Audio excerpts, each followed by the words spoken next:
Magandang araw sa inyong lahat.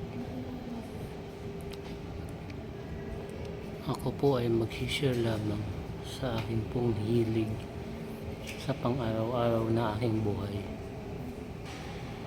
Ito po ay isang topic ng pag-rosary na kung saan ituturo ko kung paano ang pag-rosary yung ginagawa.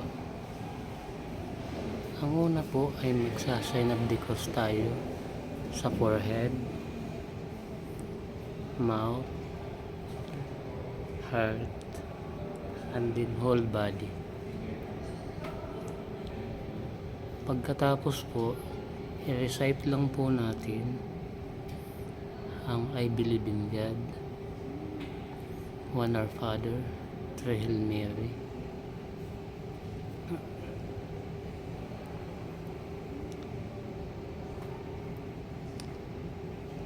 and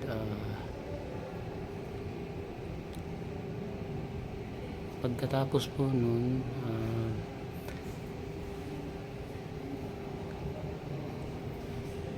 every mysteries of the beds. I-recite natin yung One Our Father, then Hail Mary, and then One Glory Be. Paulit-ulit lang hanggang sa matapos yung 5 mysteries sa araw na yan.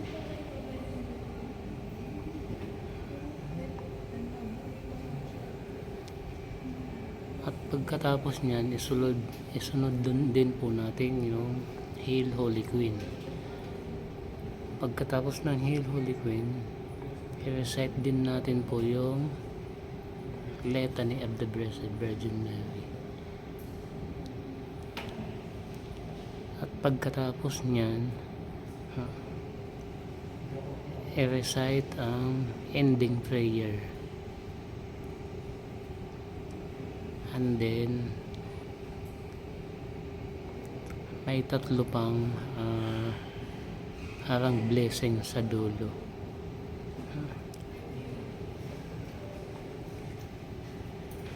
Katulad nito, may the divine assistance always with us. Amen. May the souls of the faithful departed through the mercy of God rest in peace. Amen. And may the blessing of Almighty God, the Father, and the Son, and the Holy Spirit. Amen. Maraming salamat po sa inyong lahat. At hanggang sa susunod po.